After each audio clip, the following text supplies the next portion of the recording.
Lo que oímos de fondo es el paisaje sonoro que se escucha al entrar a la redacción de El Tiempo, un periódico que ya tiene más de 100 años. A finales de 2017, El Tiempo hizo un rediseño de su edición impresa, buscando que su papel tuviera una imagen más sobria, elegante y de vanguardia. El equipo a cargo hizo cambios en la diagramación y en la distribución de secciones y cuadernillos. En marzo de 2018, ese rediseño ganó el premio a la excelencia, el máximo que da la Society for News Design. La primera vez que vimos el nuevo diseño, a pesar de que el papel mide exactamente lo mismo que antes, se sentía que algo había cambiado en el papel. Pero no solo en el papel impreso. En más de 100 años, muchas cosas han cambiado. Por ejemplo, un medio de comunicación escrito también hace podcast. No estamos compitiendo con la radio. La tecnología jala una cantidad de actividades, entre estas la nuestra. ¿Para dónde? No lo sabemos, pero que nos está jalando, sobre eso no cabe la menor duda. Fake news no es la traducción literal al español de noticias falsas. A lo que yo creo que uno se debe referir cuando habla de la posverdad.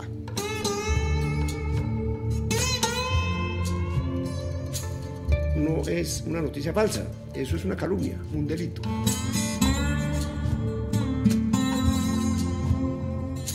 Si lo hago en un periódico impreso, me demandan por calumnia y me meten en la cárcel.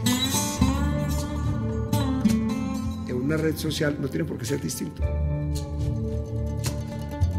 ¿Qué es fake news? Que se ridiculizara, pero que fuera evidentemente una caricatura, eso ya existía. Que parezca verdad, no, eso es nuevo.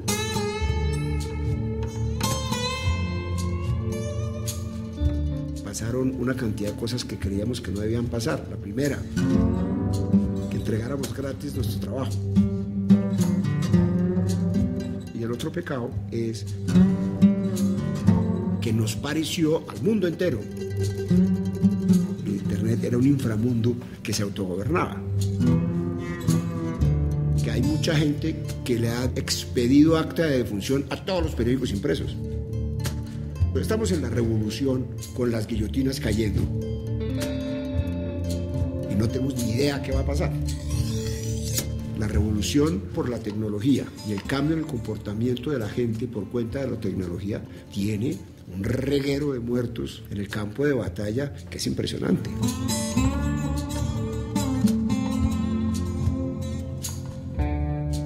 El Tiempo tiene una operación costosísima. Yo pretendo que donde diga El Tiempo, la gente esté tranquila. Yo aquí tengo 200 periodistas, porque tengo unos ingresos que me permiten pagar eso.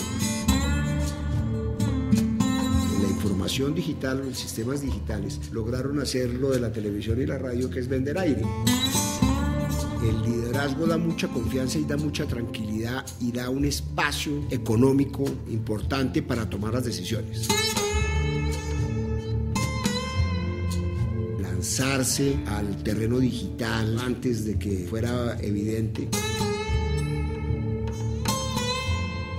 El tiempo en la sociedad se ha visto amenazado, pero por las consideraciones históricas, mucho más que por un hecho real que mañana ya yo aparecí sin ingresos, como sí le ha pasado a muchos periódicos en Europa y en Estados Unidos. Lo que está sucediendo es una transformación misma del oficio a unas velocidades impresionantes. Hoy todavía el 70% de los ingresos de esta casa editorial los produce El Tiempo de papel.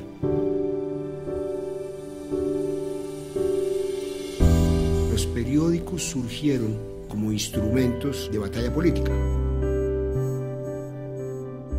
Siempre con la tecnología empezaron a llegar teletipos, las agencias internacionales, y empezó a convertirse en Colombia y en el mundo Esta es una entrevista con Roberto Pombo, el director del diario El Tiempo, en Colombia. Una entrevista para un podcast. El siglo XXI es hoy.com. Que la tecnología le dé a la gente la oportunidad de hacer lo mismo que nosotros hacemos. Me parece apenas el mínimo democrático que hay que aplaudirle a la tecnología. Un episodio podcast con Roberto Pombo. Me parece más fácil ser eficiente con un podcast que con un blog.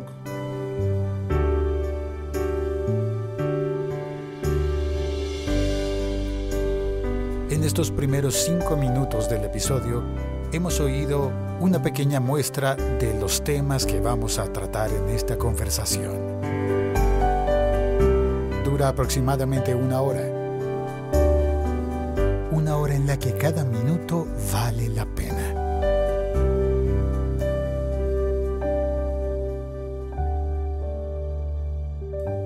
Hola, soy Félix, @locutorco, del podcast El siglo XXI es hoy, disponible en todas las aplicaciones de podcast y en elsiglo21eshoy.com. El siglo XXI es hoy.com. Este programa pertenece a la comunidad hispanoamericana de podcast LaLiga.fm. Este podcast forma parte de LaLiga.fm. La conversación está dividida en capítulos dentro de un mismo episodio largo. Podrás ver la división con los títulos y saltar entre un capítulo y otro. Basta con ver el texto de descripción de este episodio podcast. Encontrarás allí los títulos y los minutos en los cuales comienza cada tema. En algunas aplicaciones para oír podcast, como eVox, YouTube o Spreaker, puedes escribir tus comentarios directamente debajo del audio. En otras aplicaciones como Spotify, Deezer, Apple Podcast o Google Podcast no puedes escribir comentarios, pero puedes compartir este episodio podcast escribiendo tu comentario en Facebook o en Twitter. Comparte el episodio, añade tu comentario. Yo soy Félix, @locutorco, en todas las redes sociales. Señor, muchas gracias por venir. El siglo XXI es hoy. Quiero conversar sobre el tiempo que estamos viviendo, en el que todo parece estar reacomodándose, parece haber un nuevo orden mundial que nadie se lo esperaba. Al menos cuando yo estaba muy joven me decían que Colombia era un país del tercer mundo y que era muy difícil que Colombia alcanzara los niveles de tecnología que había en los países del primer mundo. Lo que yo no contaba, y creo que muchos no habíamos imaginado, es que no teníamos que alcanzar la tecnología porque ella nos iba a alcanzar. Así es. Y la tecnología jala el desarrollo de una cantidad de actividades, entre estas la nuestra. ¿Para dónde? No sabemos, pero que nos está jalando, sobre eso no cabe la menor duda. Esta mañana vi una columna de Diego Santos que hablaba sobre el New York Times y una política de pedirle a sus periodistas que no publicaran en Twitter opiniones personales. Y se preguntaba él si eso podría pasar en Colombia. Ya está pasando que nos estamos haciendo la misma pregunta, pero nosotros hasta ahora llevamos un camino un poquito más tímido, porque es muy complejo. En el manual de estilo del periódico, el manual de redacción del periódico, que está más o menos recientemente publicado, hay una parte específicamente sobre eso. Eso tiene una enorme dificultad. Las herramientas de la comunicación personal, las redes sociales, hacen parte de los derechos de las personas. Y los periodistas, pues, hacen parte de las personas que en teoría tienen esos derechos. ¿Qué pasa? Que cuando hay periodistas que tienen ocupaciones con cargos de responsabilidad, lo que dicen se puede interpretar como una postura del periódico. Ahí empieza la cosa a ponerse más compleja. Aquí nosotros llegamos a unos límites que tiene que ser que no puede haber contradicción abierta entre lo que en los principios generales éticos que maneja el periódico con lo que sus funcionarios de nivel de responsabilidad pueden publicar ahí. ¿De nivel de responsabilidad? Sí, de nivel de responsabilidad. Pero en términos generales, amarra mucho ser parte de un periódico, y ese amarre involucra que también están amarrados los individuos de alguna manera en la libertad de decir absolutamente todo lo que les parezca. Eso parece como una contradicción, porque no suena como una definición de la libertad de expresión, pero de todas maneras sí suena como una de las responsabilidades que tiene el medio al mandar mensajes. Es un punto muy gris. Uno de los aspectos interesantes que a mí no se me ha ocurrido, que trae lo del New York Times, es que le dice a los periodistas que no pueden hacer reclamos públicos a través de sus redes sociales sobre fallas en servicios de mil cosas a las que uno se somete, porque su posición como periodista le da un privilegio por encima de los demás para reclamar sus quejas o para hacer tramitar sus quejas.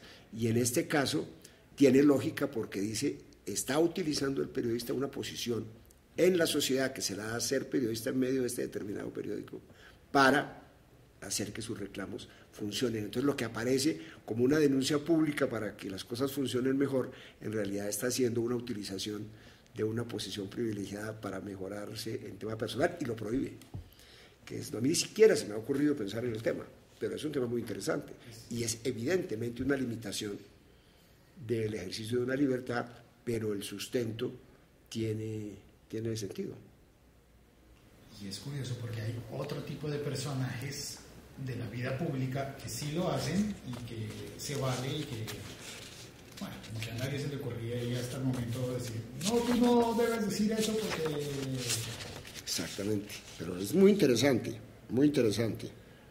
Aquí está así el manual de redacción, que lo acabamos de actualizar, porque nos demoramos mucho tiempo, más de una década tratando de actualizarlo, porque resulta que cada vez que íbamos a hacer la actualización del manual, que fue originalmente un manual hecho para el periódico impreso, cada vez que lo íbamos a hacer surgía una nueva plataforma, un nuevo servicio, una nueva actividad periodística en el tiempo, y nos demoramos mucho, pero ya lo actualizamos y en eso estamos. Entonces, digamos, hacemos una transferencia absoluta de todas las responsabilidades que tiene un periodista normal, no importa cuál sea la plataforma en la que actúe.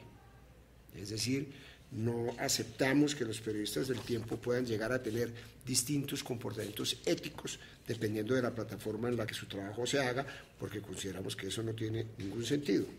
Pero bueno, en eso estaremos, y como esto está corriendo a unas velocidades tan grandes, pues no sabemos si nos tocará hacer un manual que se vaya actualizando prácticamente todos los días.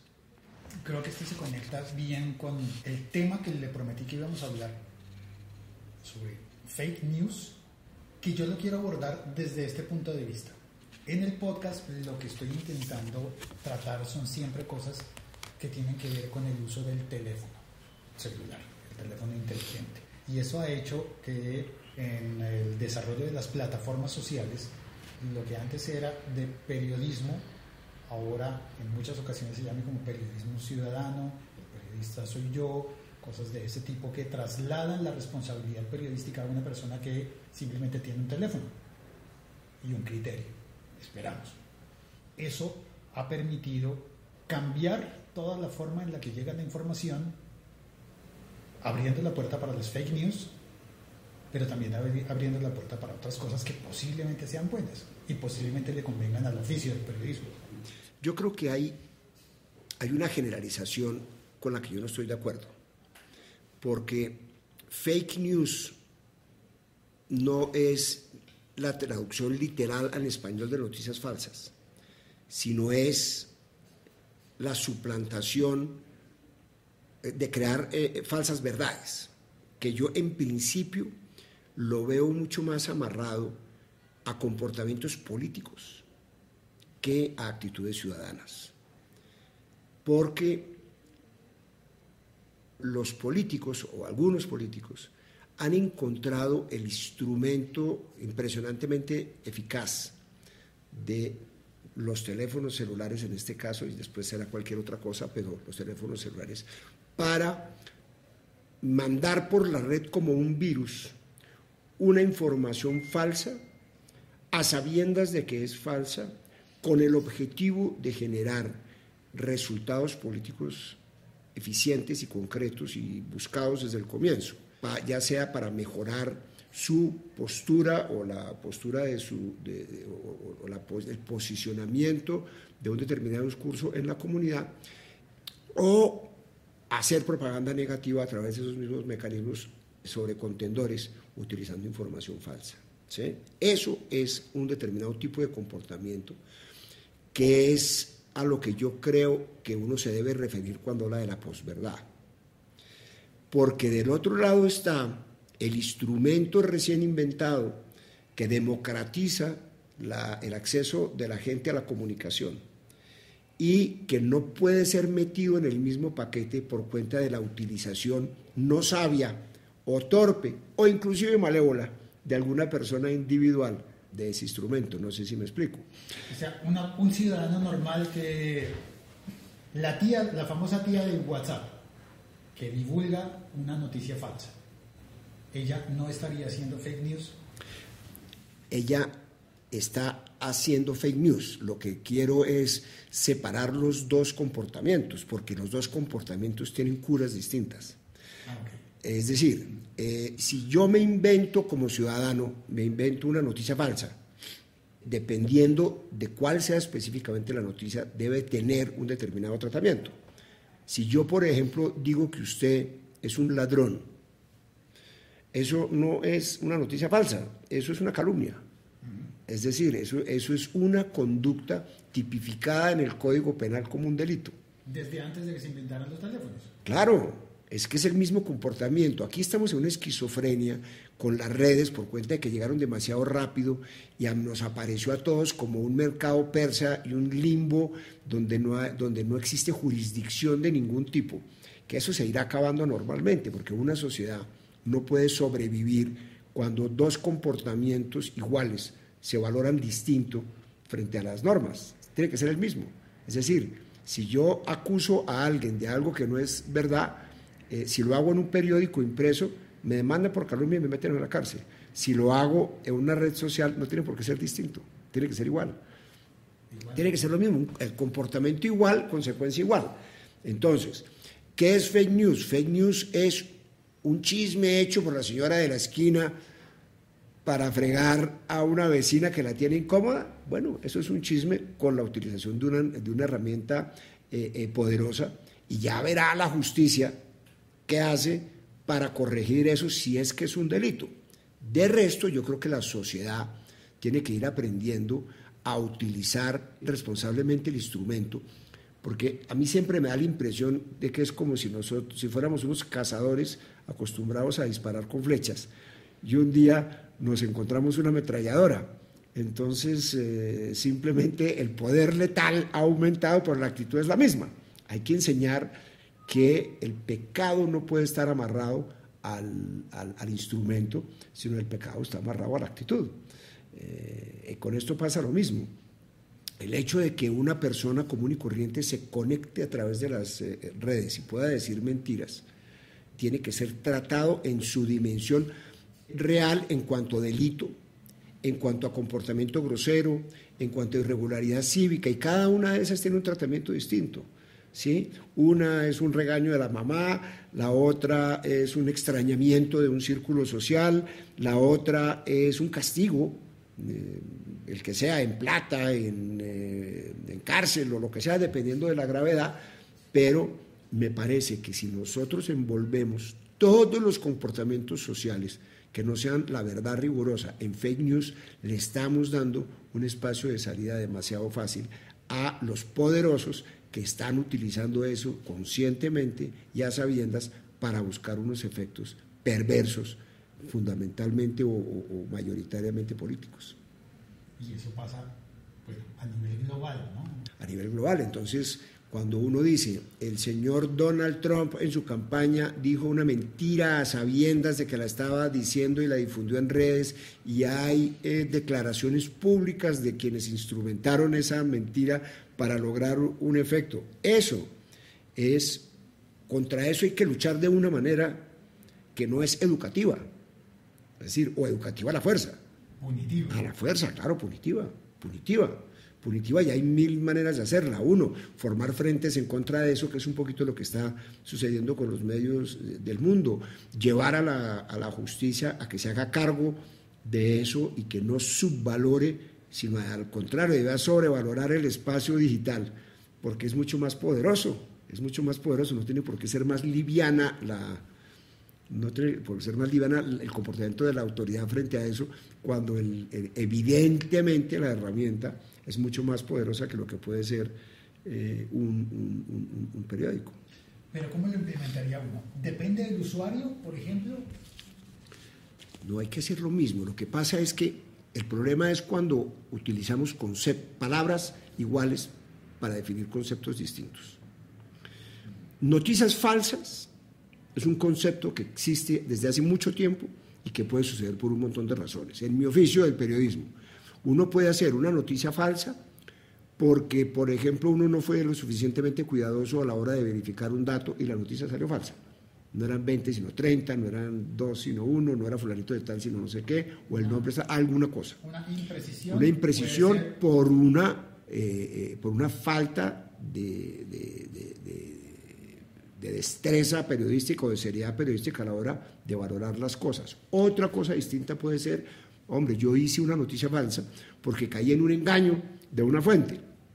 ¿Por qué? Porque fue tan sofisticada la fuente que me engañó, entonces salí con una noticia falsa. ¿Qué pasó ahí? Hombre, ¿será que no fui lo suficientemente cuidadoso? ¿Será que me faltó pilas y me faltó pensar que me pueden estar engañando? Eso es otro comportamiento. Otro comportamiento es que yo me invente una noticia, como pasó hace algunos años con varios reporteros del New York Times que se ganaron un montón de premios y eran noticias totalmente inventadas, unas crónicas maravillosas que obtuvieron hasta premios Pulitzer, de unos tipos hablando sobre unos dramas humanos impresionantes y todo era inventado. Eso es otra falsa noticia, también se llama falsa noticia, pero es completamente distinta. Yo no puedo, periodísticamente hablando, yo no puedo uniformar como falsa noticia todo eso porque son distintos. Ahora, mucho menos yo puedo cobijar al resto de la sociedad para decir, la señora de la esquina que se inventa un chisme ligero para fregar a una vecina, o una persona que se inventa una noticia falsa para agraviar y hacerle mucho daño a una persona. Cada uno de todos esos comportamientos tienen orígenes distintos, tienen razones distintas, tienen mecanismos distintos, y yo creo que tiene soluciones distintas. A mí no me parece que uno pueda lograr solucionar un problema cuando empaqueta en la misma definición de actitud una mentira de Donald Trump con una mentira de una señora inventándose un chisme en un barrio. Son distintos. Otra categoría que se me ocurre es la noticia falsa broma. El Mundo Today, el Deforma, Actualidad Panamericana. Es curioso porque antiguamente el humor político podía recurrir a muchos formatos, pero no se había explorado la mentira. Sí, a mí, digamos, me parece que también eso tiene graduaciones, pero ese son los ejemplos muy interesantes. Todas aquellas cosas que son la ridiculización de algo o de una situación, buscando que la gente caiga en la trampa porque parece que son noticias verdaderas. Ese es un oficio moderno en términos, es un oficio moderno que tiene que ver con las nuevas plataformas. Es decir, hacer un falso periódico que la gente, que se ridiculizara, pero que fuera evidentemente una caricatura, eso ya existía. Que parezca verdad, no, eso es nuevo. Yo tengo unos sentimientos contradictorios frente a eso, porque a la vez que en principio yo digo, hombre, esto no debería ser así, hay otra parte en que digo, si no hace daño y termina uno riéndose, no pasa nada. Pero hay otra cosa, es que yo creo que las noticias falsas que parecen verdaderas y que son evidentemente falsas para muchos, eso ayuda a que la gente termine buscando en los medios como los nuestros un refugio para la credibilidad de las cosas. Yo sé que este es un argumento un poquito utilitarista, pero también es verdad, es decir, porque el hecho de que todo el mundo esté siendo periodista hace que se sienta o se piensa o se perciba que cualquiera lo puede ser, y cualquiera no lo puede ser. No puede confundirse la capacidad que uno tiene en general por razones económicas de accesibilidad a convertirse en un periodista con serlo por el hecho de transmitir cosas. Yo creo que eso se irá conductando con el tiempo porque estamos en la borrachera todavía. El primer guayabo es darnos cuenta que pasaron una cantidad de cosas que creíamos que no debían pasar. La primera, que los periodistas hiciéramos nuestro trabajo sin cobrar, que entregáramos gratis nuestro trabajo en los medios de comunicación. Empezamos a entregar las noticias gratis y nos dimos cuenta tarde de que estábamos perdidos porque ya no podíamos cobrar por eso. Entonces las grandes empresas periodísticas están en el dilema de que les vale una fortuna producir una información que ya le dijeron a la gente que eso era gratis, ¿sí? Entonces ese es un pecado enorme. Y el otro pecado es el que mencioné hace un rato, que es que nos pareció al mundo entero durante mucho tiempo que las jurisdicciones de las instituciones formales no podían vivir en Internet, porque Internet era un inframundo que se autogobernaba. Y resulta que nos estamos dando cuenta de que eso no es verdad. Y el llegar a la posverdad como calificación y llevar a la fake news como concepto, quiere decir que las autoridades no se despertaron a tiempo en sancionar comportamientos que en otro terreno serán comportamientos delictivos. ¿Sería como terreno de nadie, terreno de todos? No, digamos terreno de nadie, es que donde no hay autoridad es terreno de todos y terreno de nadie, porque cualquiera puede ir allá, pero ¿a hacer qué? Porque hay unos que son más fuertes que otros, hay unos que son más perversos que otros, entonces hay unos que pueden hacer mucho más de lo que pueden hacer otros. Entonces es un terreno de todos, pero es un terreno de nadie. Pero yo simplemente lo reduzco al tema de que se permitió que dos comportamientos iguales, inclusive de la misma persona, fueran valorados distintos según en qué plataforma se producían. Si lo hice en escrito en papel o si lo hice en escrito en pantalla. Eso es ridículo. Es la misma actitud. Es más, se hace con los mismos dedos. Es lo mismo. Son unas letras escritas, unas en una piedra, otras en un papel y otras en el aire, pero no tiene por qué tener ninguna diferencia. Solo la tendría, y la tiene, por el hecho de que yo ahí nunca puedo ser capturado, porque ahí yo nunca puedo ser investigado por las sofisticaciones técnicas. Lo que no puede suceder es que lo sea porque la autoridad considere que allá sí es permitido. Como si lo que pasa en Internet sea aguas internacionales.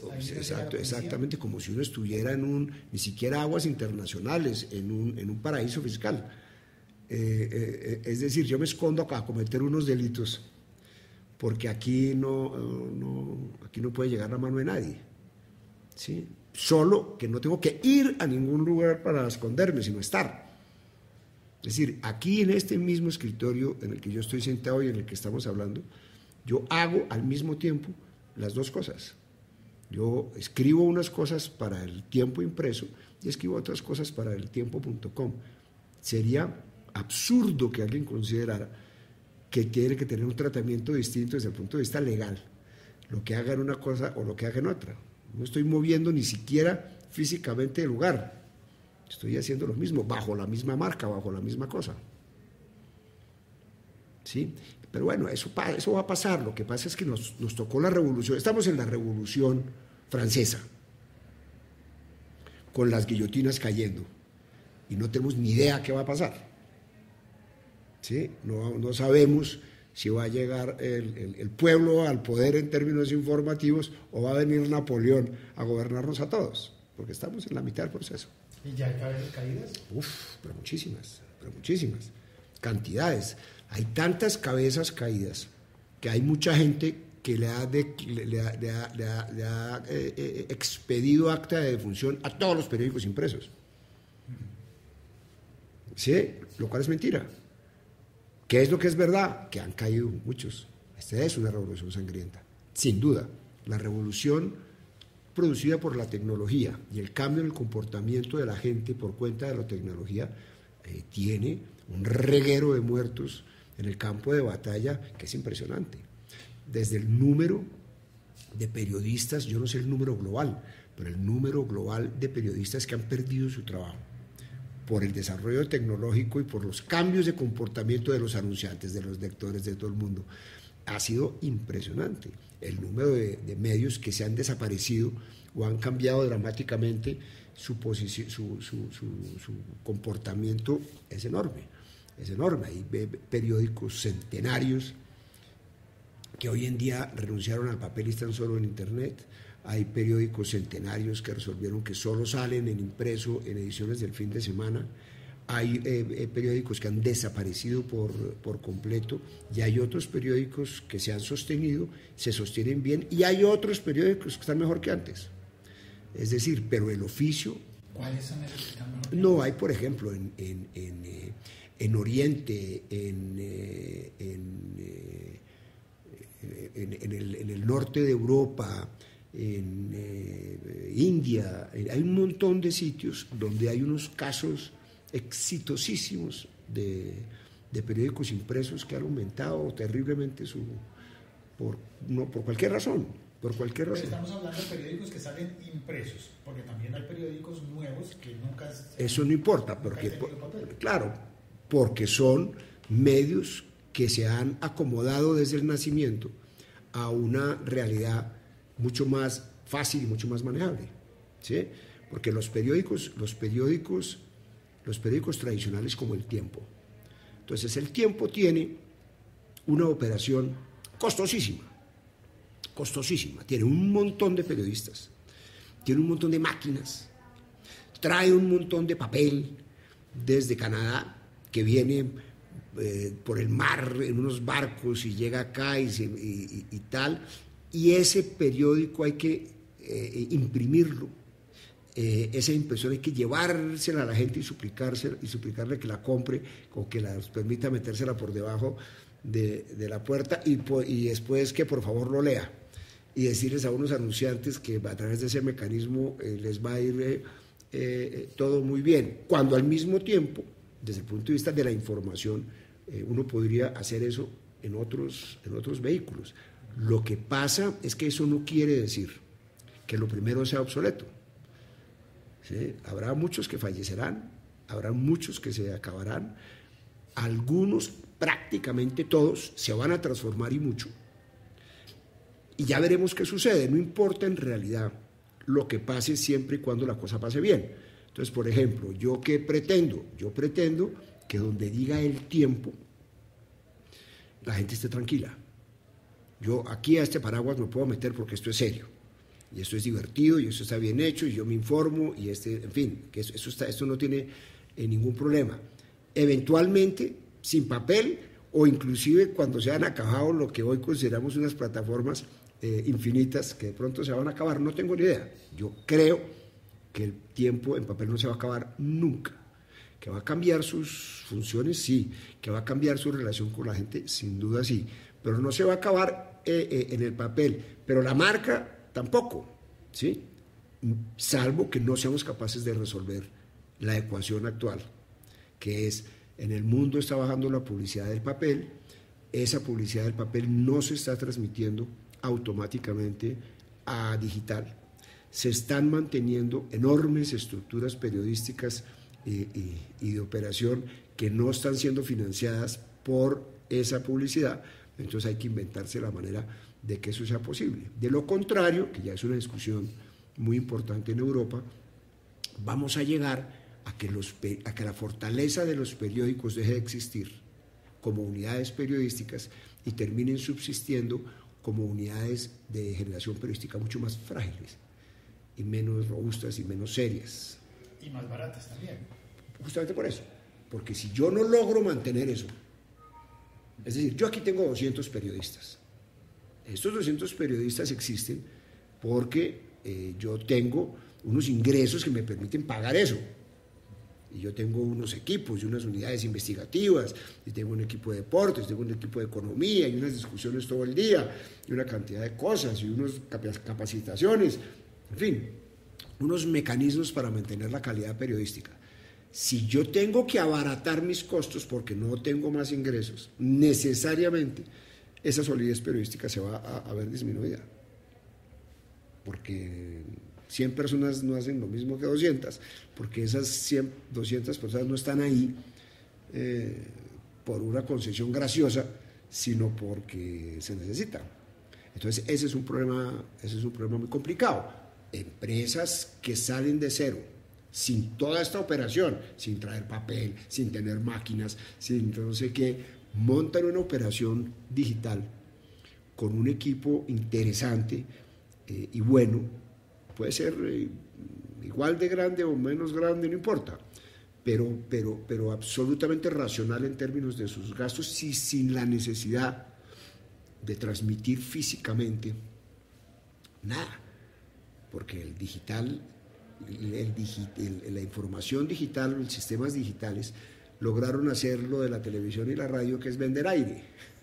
¿Sí? Entonces las palabras van por el aire y llegan allá, y no hay que hacer una operación física que en términos reales, yo sé que me estoy alargando mucho, en términos reales son como Gutenberg. Yo lo llevo a usted a la rotativa del periódico, usted se queda impresionado de la mole tan impresionante que es aquello y las cosas que hacen, y eso al final es tinta sobre papel, que es el invento de Gutenberg hace más de 5 siglos. ¿Va a sobrevivir? No lo sé. Yo creo que sí. Yo creo que sí, no hay ninguna razón para que no subsista, pero se tiene que transformar. Está interesante, claro. Muy bonito. Y además me dieron ganas de ir a coger el sonido de la rotativa. No debe estar, no sé si está prendida, pero si quiere ahorita bajamos y la miramos, por lo menos que la sola vista ya... No, igual el sonido me gusta. Sí, bueno, el sonido apagado, bueno, sí. Ok. Como una pausa en la conversación, nos tomamos 1 minuto y medio para escuchar el paisaje sonoro de la rotativa del periódico El Tiempo. ¿Quiere ir al segundo piso? Sí. Ahorita no están trabajando, más tardecito, a las 6, 5 de la tarde, están haciendo como mantenimiento, todo eso. Ahorita le están haciendo el mantenimiento. Estamos en zona de usar protección auditiva. 3 o 4 de la tarde comienzan a funcionar. La escalera. Ellos están ahí montando el papel. La que suena es la rotativa.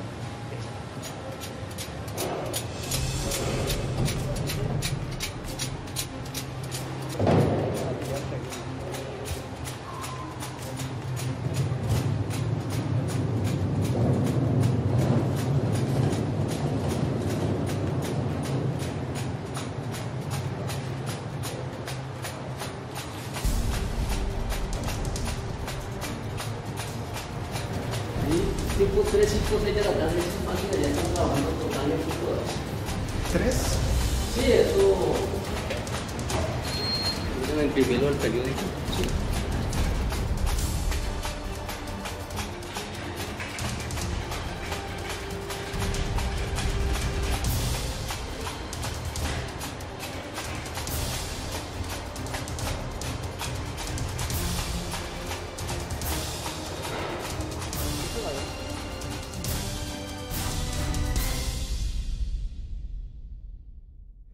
Caso colombiano. 2 periódicos nacionales, muchos periódicos locales. De los 2 periódicos nacionales, el primero El Tiempo, el segundo El Espectador, por lo menos en tamaño, tiraje se diría. Sí. El Espectador pasó por una etapa prolongada en la que corrió mucho riesgo, estuvo como semanario, luego logró volver a ser diario. ¿Qué ha hecho bien El Tiempo para poder sobrevivir y estar sólido y fuerte aún en este momento en el que lo digital parecería estar haciendo tambalear todo? No lo sé, yo creo que de todas maneras hay un hecho cierto, y es que el liderazgo da mucha confianza y da mucha tranquilidad y da un espacio económico importante para tomar las decisiones. El tiempo, yo creo que el tiempo ha sabido transformarse con mucha cautela, con mucha agresividad en unos sentidos y con mucha cautela en otros, mucha agresividad en términos de lanzarse al terreno digital desde mucho antes de que fuera evidente, de convertir la redacción en una redacción multimedia de verdad, cuando en ese momento se decía que esa actitud era únicamente para ahorrar costos y pagarle a la gente la misma plata para que hicieran más cosas. Y resulta que lo que estamos encontrando es que esa era la manera más adecuada de llegar a las audiencias fáciles, a llegar a las audiencias con los lenguajes de ellos. En fin, hay una actitud de un liderazgo no, ¿cuál es la palabra? No confiado, no permanente, es decir, que nosotros aquí hemos tenido la sensación de que si no estamos haciendo todo el tiempo cosas, vamos a dejar de ser líderes un día. Entonces no vamos a dejar de hacerlo mientras podamos. Y repito, aquí tenemos una ventaja en América Latina y en el tercer mundo en general. Los procesos que se han dado de una manera tan dramática en Estados Unidos y en Europa, aquí se están dando con algunos años de retraso, ¿no? Es decir, nosotros aquí hasta ahora está empezando el país a estar eficazmente conectado a la red digital.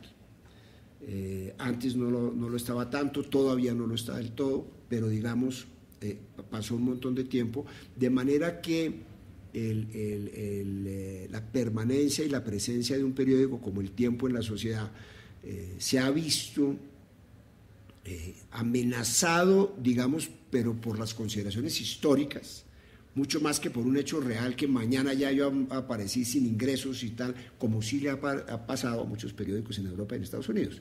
Entonces eso nos ha dado un poco más de tiempo para la adecuación. ¿Sería algo así como que para El Tiempo fue más grave el bogotazo que la digitalización? No sé qué tan comparable sea, porque yo creo que el bogotazo es una tragedia, y las tragedias benefician a los medios de comunicación. Puede que no beneficien al país, pero a los medios de comunicación sí. Lo que está sucediendo es una transformación misma del oficio, de la razón de ser del oficio, de las herramientas del oficio, y es una transformación a unas velocidades impresionantes. Solo que lo que yo digo es que aquí nos está pasando, vamos en el mismo proceso y va a pasar lo mismo, pero vamos un poquito más tarde. Entonces nos ha dado tiempo de ver todo lo que pasa y nos ha dado tiempo de acomodarnos y de adecuarnos. ¿Seremos capaces? No lo sé, espero que sí, pero digamos, hoy todavía el 70% de los ingresos de esta casa editorial los produce El Tiempo de papel. Entonces esa es la realidad hoy.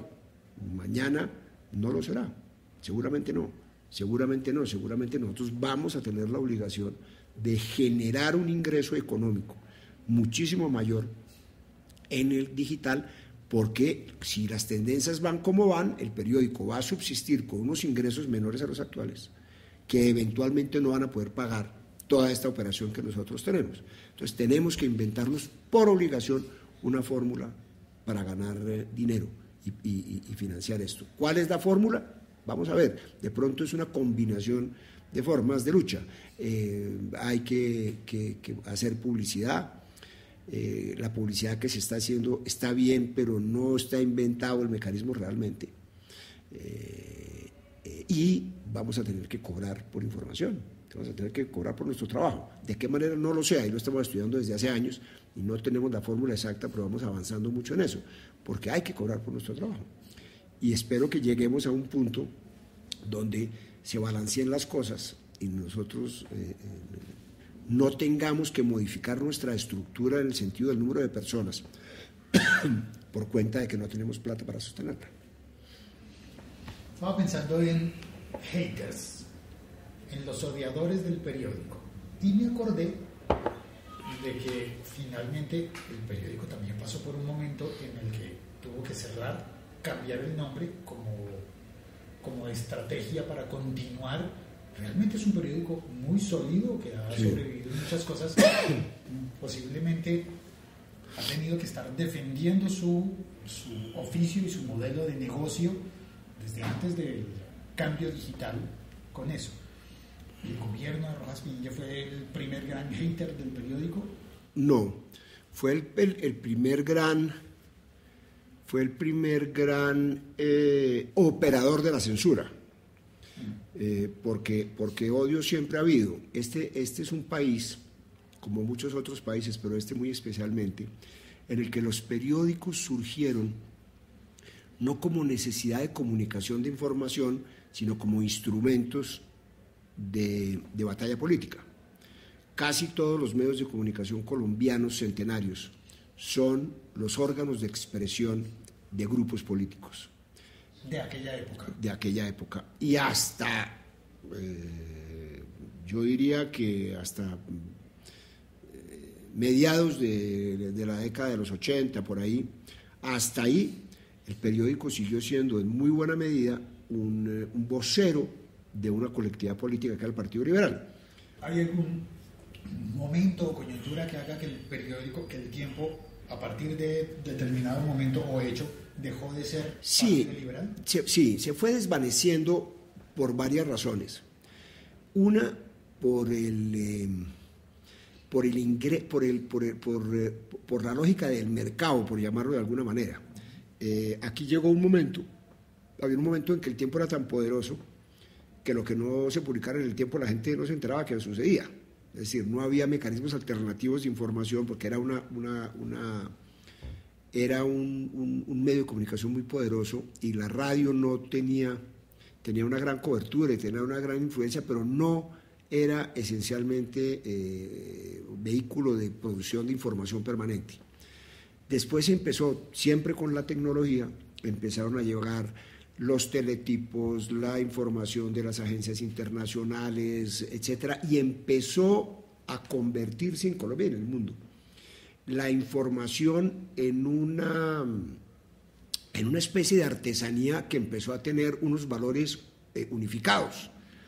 Es decir, que había que dar una información completa, que había que dar una información equilibrada, y quien no lo hiciera se iba quedando fuera del mercado. Entonces digamos que eso llevó de todas maneras a un proceso de equilibrio y de sofisticación de la información en los medios que eran medios no solo expresión de partidos políticos, sino criados, como es la historia política de Colombia, de una manera muy sectaria y muy agresiva. Y además, por causa un poco de eso, pero también además porque los partidos empezaron a debilitarse y empezaron los medios también a destetarse de ellos. Entonces digamos que el medio sigue heredando una especie de talante liberal, pero ya no tiene nada que ver con el Partido Liberal. Yo creo que tal vez la última campaña en la que el Tiempo fue fundamentalmente liberal detrás de un candidato fue la candidatura de Virgilio Barco, 80 y pico. Yo creo que eso fue lo último. Después ya el Tiempo ha sido institucionalista, gobiernista de distintos gobiernos. Ya el criterio es completamente distinto. Ahora, volviendo a la pregunta original, como institución colombiana identificada por mucha gente con el poder, pues es una institución a la que la gente también le tira piedra. Echarle piedra al Tiempo es un deporte nacional explicable. ¿Sí? Entonces cuando uno dice odiadores, pues sí, hay gente que lo odia porque le parece una institución antipática, hay gente que lo odia porque no comparte su posición política. Yo no sé si odio sea la palabra exacta, pero sí un distanciamiento y unas críticas muy ácidas, pero sigue siendo el periódico que le gusta leer a la mayoría de la gente. Entonces puede ser que los otros tengan unos odiadores más grandes que no lo compran. No lo sé. Claro. Igual habría gente comprándolo para odiarlo. Claro, pues sí, pues que sería un acto masoquista. Sería un acto masoquista pagar plata para ponerse furioso de odiar al que lo hace. Pero bueno, pero sí, obviamente que hay odiadores y los habrá. El otro día me pasó una cosa curiosa. Estalló un petardo, que creo que al final resultó que era una bomba panfletaria al lado de la DIAN, en la carrera séptima. Yo no me acuerdo si me enteré primero por Twitter o primero por televisión. El caso es que encendimos la televisión y de los canales de televisión no había radio, ya no estábamos oyendo radio, la radio no estaba disponible simplemente. En los canales de televisión, el primero en el lugar de la noticia fue el canal RCN. Dejamos el canal RCN y estaba un periodista con una unidad móvil a una cuadra de donde había ocurrido. La calle estaba cerrada y el periodista empezó a relatar lo que podía ver desde la esquina, que era nada. Y mientras tanto yo pensé, ¿pero qué es lo que está ocurriendo? Abrí Twitter y obtuve las fotografías de la ventana con la bandera del grupo que había puesto el panfleto, las fotografías de los panfletos que habían volado, la información de cuál era el apartamento, por qué habían entrado a ese apartamento, y prácticamente toda la información que estaba disponible en los medios convencionales después. Esa información en Twitter la obtuve por gente que estaba en la cuadra. ¿Qué puede hacer el periódico? ¿Cómo ve? Yo creo que ahí el periódico tiene que hacer, y nosotros hemos hecho además muchos ensayos en eso, tiene que convertir a esas personas en sus reporteros. No para que den información sin la técnica de la información, sino para que los elementos tecnológicos que tienen el registro de las cosas vengan para acá y nosotros los difundamos. Porque ya es universal que en la mayoría de los eventos, en la gran mayoría de los eventos, sobre todo las fotografías y los videos que registran el instante de las cosas, prácticamente nunca son tomados por un medio de comunicación profesional. Prácticamente nunca. Porque es que resulta que eso era así, porque antes tenemos el monopolio de las cámaras, digamos. No el monopolio de las cámaras, pero sí el monopolio de la transmisión de las imágenes y de la información en términos generales, digamos. ¿Cuándo va a poder un medio de comunicación publicar una noticia de un descarrilamiento de un tren si no es a través de un pasajero? Nunca. La única manera es tener un mecanismo para que las personas le transmitan al periódico la información, para que el tiempo complemente, esté rápido en esa información y logre hacer una información seria a la vez que actualizada. Hemos hecho en la sección de Bogotá, hemos hecho una cantidad de ensayos muy interesantes del reportero ciudadano, que es darle instrumentos a los reporteros ciudadanos y una capacitación también, y ellos nos empiezan a mandar sus cosas, pero obviamente son una porción mínima de la comunidad. Nosotros necesitamos que el primer impulso de la gente, cuando toma una foto, no sea subirla a su red social, sino mandarla al periódico. Puede llegar a ser, puede llegar que se combinen esas fórmulas, pero... Que lo hacen cuando están intentando hacer una denuncia. Claro. Es decir, publican la red social, @el tiempo, claro, y si mandan, por ejemplo, digamos, si una persona en un celular manda al tiempo una foto con una noticia, puede estar absolutamente seguro de que esa foto en ningún otro sitio la van a ver más de lo que la pueden ver en las plataformas del tiempo, comparado con los otros medios, con otros medios periodísticos. Pensando en modo hater, ¿eso es tener gente que le haga uno el trabajo gratis? No porque eso hay una cantidad de escenarios. Digamos, hay unos escenarios que son unos escenarios trabajados con personas a las que cultivamos, personas a las que les damos las herramientas, a las que les damos entrenamiento, Y esas personas reciben distinto tipo de remuneraciones por eso. Es decir, a algunos les parece que con la sola capacitación es suficiente, a otros les parece que las herramientas son suficientes, a otros les parece que eso no es suficiente y quieren un salario, lo que sea, dependiendo un poco de en qué circunstancia esté cada uno y qué tanto interés tenga. El otro es simplemente, si yo soy una persona de la calle y tomo una foto de algo, ¿yo qué quiero que pase con eso? Hoy lo que quiero que pase es que mis amigos se enteren. Mis amigos. Los de mis contactos de mis redes. Exacto, mis amigos. La gente, digamos, la utilización, las redes sociales han servido fundamentalmente para que la gente estreche unos vínculos muy precarios, pero los estreche mucho, porque al final son 4 gatos.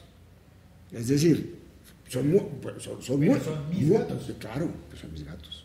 Son mis gatos, son mi red social. Entonces, digamos, no necesariamente una persona quiere, yo quiero que el país se entere. No, yo no quiero que el país se entere. La actitud demuestra que la gente no quiere que el país se entere. No le importa, mejor dicho. Quiere que sus amigos se enteren. Muchos, poquitos, no sé qué, pero quiere que se enteren. Entonces sube a su red social, que se multiplica enormemente, digamos, en ese sentido es muchísima gente, pero es una actitud de entorno, de fortalecer el entorno, darle la información que uno considera que es útil y todo eso. Yo creo que eventualmente algunas de esas actitudes van a mudar yo quiero que se entere la gente, yo quiero que se entere todo el mundo, ¿sí? Porque hasta el momento solo es separado entre las redes sociales como tales, que es las personas con su entorno, y los políticos que utilizan las redes sociales como una plaza pública, que es también muy eficiente, pero son dos cosas distintas, dos utilizaciones distintas del mismo mecanismo, ¿sí? Entonces, yo, Álvaro Uribe, tengo mi cuenta de Twitter para escribir cosas que quiero que produzcan impacto político inmediato. Y tengo toda la tecnología para hacerlo y no sé qué. Y yo soy un señor común y corriente que estoy conectado con los amigos del colegio, con los amigos de la universidad, con los amigos del trabajo, no sé qué, y tengo ahí, y yo muevo esa red. Eso, para mí, está siendo el vínculo más poderoso que han logrado hacer eso. Por eso no es gratuito que cada vez más la gente que entra al tiempo.com no entra directamente al tiempo.com como una actitud espontánea para mirar qué dice el tiempo.com, que lo sigue haciendo muchísima gente, sino entra para ver una noticia específica referida por un amigo para que vaya al tiempo.com. Es decir, la fortaleza de la marca está y va a estar cada vez más en que un amigo le recomienda a otro una noticia que salió ahí, porque el gran factor de credibilidad es el amigo. No, son unas tribus chiquitas muy poderosas en ese sentido. O sea, a mí un amigo que conozco toda la vida le hace esto y yo sé que él me está diciendo que él cree en eso y que eso es serio y que eso me sirve y que cualquier cosa. Y si a la vez lo que me está compartiendo es un artículo que tiene la marca del tiempo, es una especie de doble check. Claro. No, él me está diciendo que el tiempo es serio sin mencionarlo, que es el valor de la marca. Por eso yo no puedo dejar de ser serio nunca. Lo que pasa es que cada vez ser serio significa algo distinto. Pero yo necesito ser confiable. Yo necesito ser confiable porque si no nadie le va a referir a uno. ¿Ser serio es distinto? Sí, digamos, ser serio puede ser distante, ¿no? Ser creíble, porque uno puede ser creíble y ser divertido. Es decir, estoy hablando de dos conceptos de seriedad que al final son iguales, pero creíble, es decir, confiable. Yo confío en eso. ¿Por qué? Porque lo dice el tiempo. ¿Sí? Pero es tan poderoso el sistema de redes que cuando empezó esto de la cosa digital, una persona entraba a su computador, ponía la página del tiempo y la abría, y eso lo hace mucha gente. lo hacen muchos periodistas, lo hacen mucha gente que es que le encanta la información, cada vez es más gente en número, pero desde el punto de vista del mecanismo de ingreso ya se están variando muchísimo. Entonces, digamos, hoy el segundo mecanismo de entrada al tiempo creciendo muy rápidamente es Facebook. Luego es una red social. Hay una cosa que a mí me preocupa con Facebook, y es que no se quedará Facebook después con todo el contenido. No estamos dándole demasiado poder. Demasiadísimo poder. Le estamos dando un poder tremendo, pero además ya empieza a haber una discusión si no estaremos siendo regidos por el Hitler del momento. Es decir, que es la información valorada, jerarquizada y analizada por un ingeniero. ¿Quién sabe con qué objetivos? Es decir, es como lo podía manejar Goebbels durante el Tercer Reich, que es yo hago la propaganda de tal manera que yo termino estableciendo cuál es el comportamiento de la gente. Aquí no estoy hablando de violencia, ni estoy hablando de nazismo en el sentido militar del asunto, pero desde el punto de vista del manejo de la información, con un diseño de ingenieros para valorar cuál es la información que debe ir primera, cuál es la que debe estar adelante, cuál es la que debe estar atrás, cuál es la que es fácil de conseguir y cuál que no, cuáles son los criterios que yo establezco como deben ser las prioridades de búsqueda de la humanidad.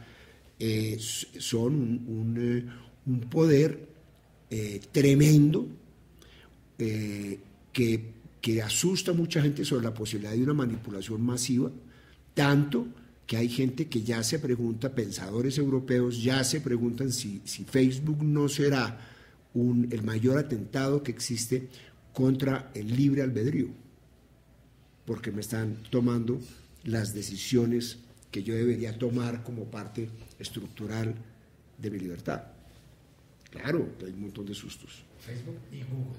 Sí, claro, todo eso, pero es evidentemente, y son el mayor elemento. Aquí cuando la gente dice, es que la concentración de los medios, y piensan en El Tiempo, o piensan en Caracol, o piensan, no están ni tibios. Nosotros somos la democracia popular más grande en términos de variedad frente a lo que sucede en el mundo con todos, con Google, con Facebook, con todos ellos, cada vez más con Amazon. Es decir, que en términos, digamos, de publicidad, de publicidad se mandan al buche ya casi más del 95% de la publicidad existente en el mundo digital, que es una locura. 3 actores o 4 actores, es una salvajada. Ahora, no digamos en términos del manejo de la cantidad de gente que se informa a través de ellos, porque es el mecanismo más eficiente. Es el nuevo medio. Y es curioso, acabo de caer en cuenta, claro, El Tiempo, en ese escenario, El Tiempo ya no es un medio, sino es un generador de contenidos, y el medio es Facebook. Cada vez más. Lo que pasa es que yo me sostengo como medio, y digo me sostengo es en términos de credibilidad, porque en la medida de que yo sea referido como noticia, y la gente la termine leyendo en El Tiempo, para mí como periodista es lo que más me importa. En principio no me debería preocupar si entra o no entra por Facebook, pero obviamente que hay otras consideraciones, entre ellas las económicas. Pero a mí lo que me interesa es que me crean, y que me consultan porque me crean.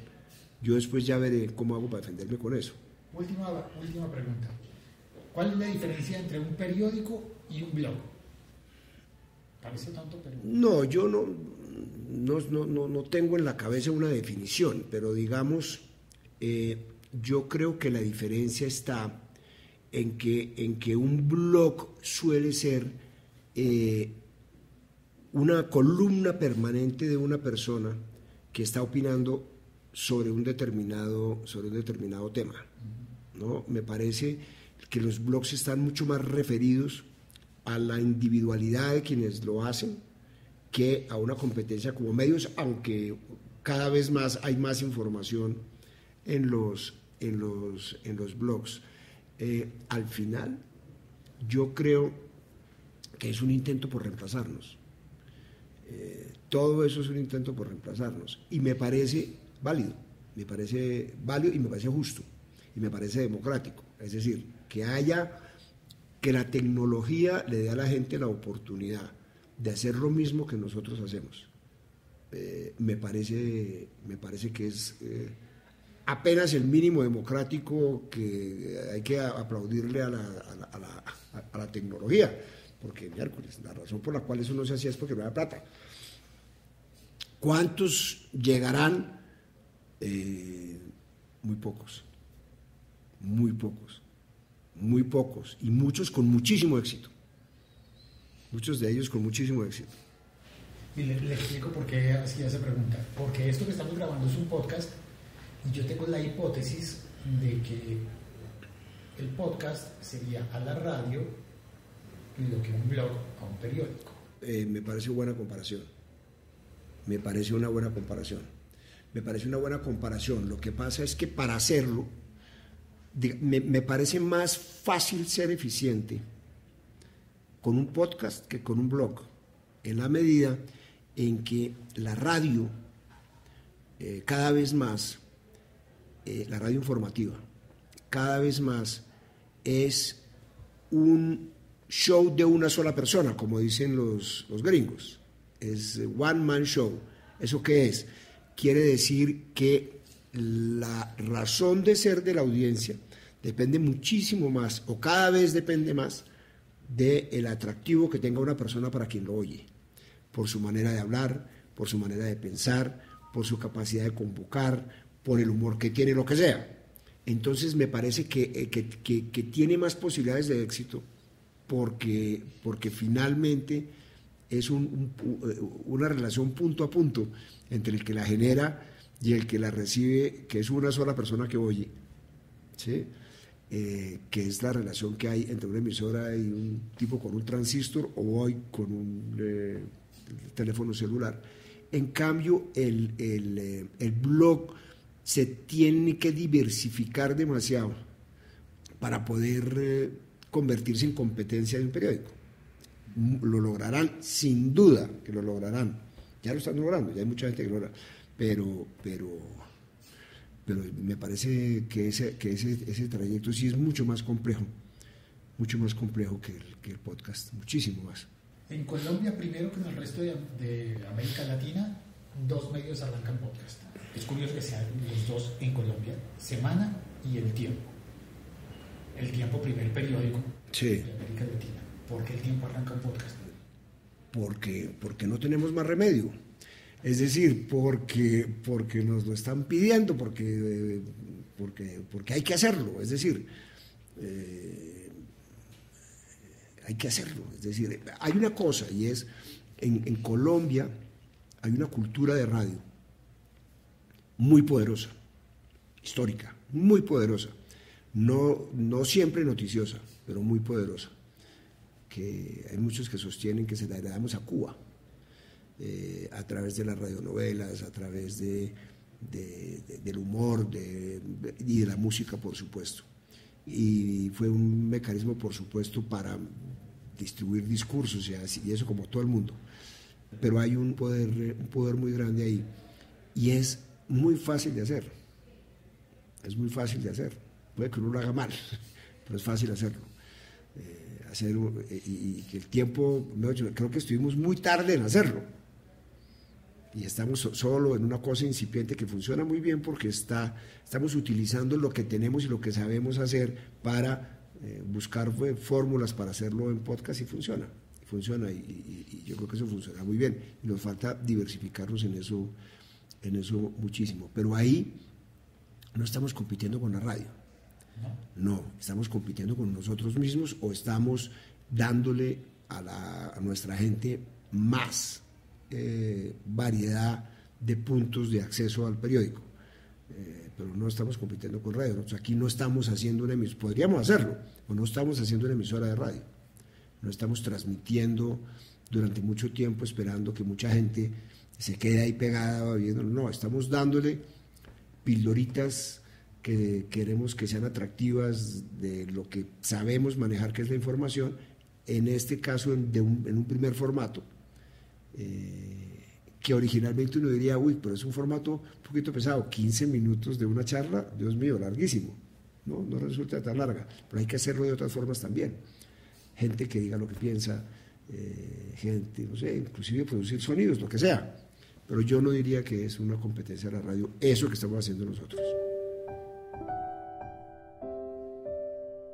Gracias por haber escuchado este episodio podcast hasta el final. No todo el mundo llega hasta acá. Y eso está bien. No es una obligación escucharlo completo. Por eso espero que tú lo hayas disfrutado, te haya dado ideas, inquietudes, te haya solucionado algunas preguntas y te haya abierto otras nuevas preguntas. Por favor, comparte este episodio podcast. Puedes también comentarlo en tus redes sociales. ¿Listo? Fácil. Soy Félix, @locutorco.